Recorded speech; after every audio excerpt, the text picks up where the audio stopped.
नमस्कार, आप देख रहे हैं 4 PM और मैं हूं अभिषेक मिश्रा।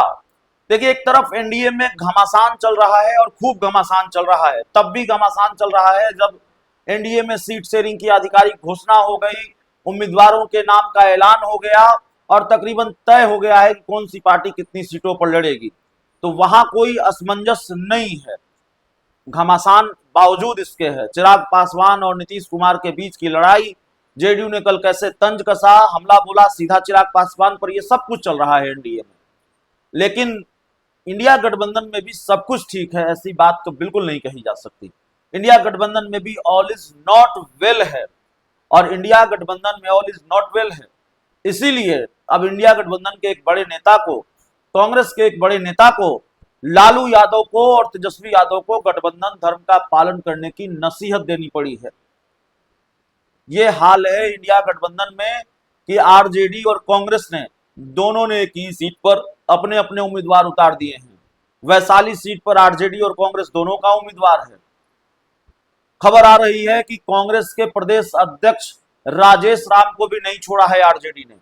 कांग्रेस के प्रदेश अध्यक्ष राजेश राम बिहार की जिस कुटुंबा सीट से विधायक हैं और जिस कुटुंबा सीट से फिर वो चुनाव लड़ रहे हैं, उस कुटुंबा सीट से आरजेडी ने भी अपने प्रत्याशी को ग्रीन सिग्नल दे दिया है।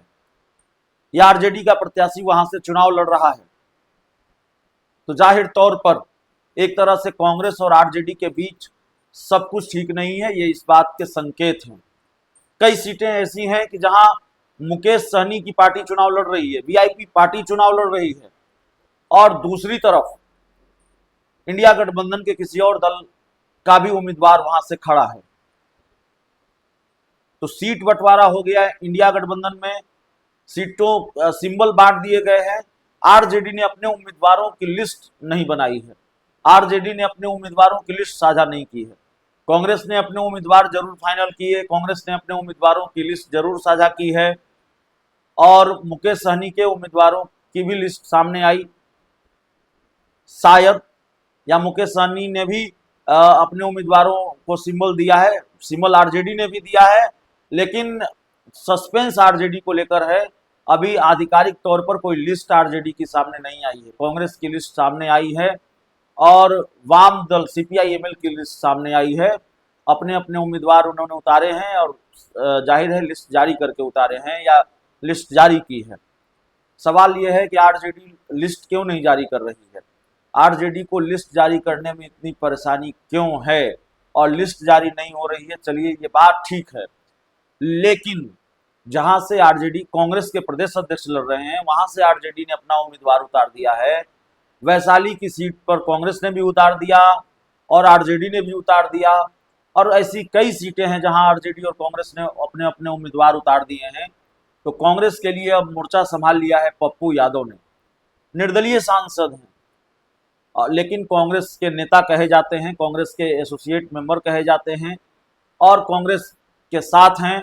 तो जाहिर है इंडिया गठबंधन के भी साथ हैं। और पप्पू यादव ने ये याद दिलाया है कि ये 1990 नहीं है बल्कि ये 2025 है और गठबंधन धर्म का पालन करना चाहिए, गठबंधन धर्म का पालन होना चाहिए।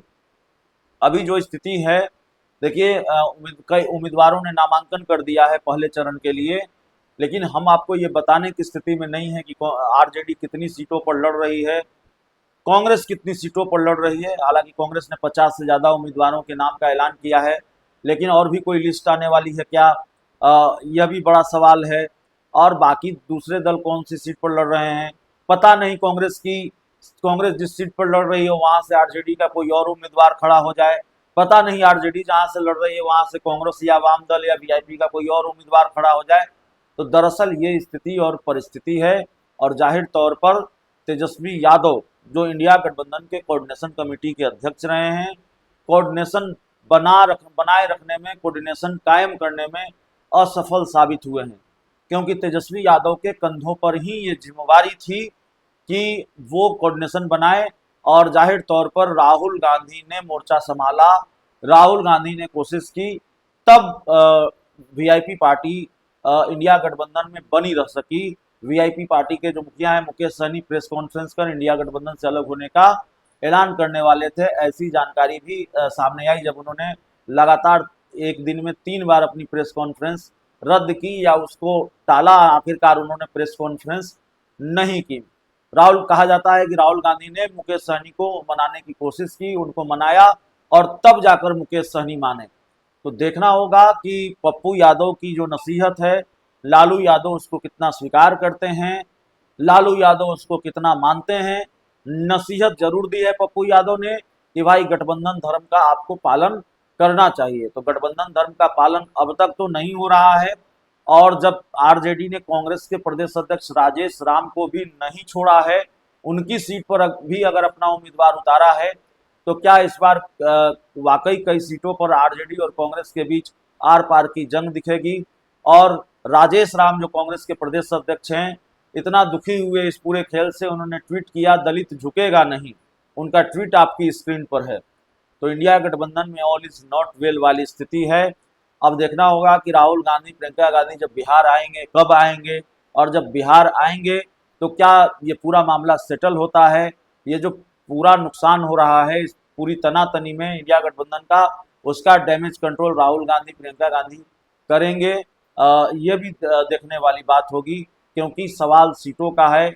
आरजेडी अपनी संख्या से पीछे हट नहीं रही है, और आरजेडी उन सीटों पर भी उम्मीदवार उतार रही है जिन सीटों पर कांग्रेस के उम्मीदवार हैं, और कमोबेश कहीं कहीं कांग्रेस ने भी ये खेल किया है, जैसे वैशाली में आरजेडी के उम्मीदवार के खिलाफ अपना उम्मीदवार उतारा है। इस पूरी रिपोर्ट में इतना ही। बहुत बहुत धन्यवाद।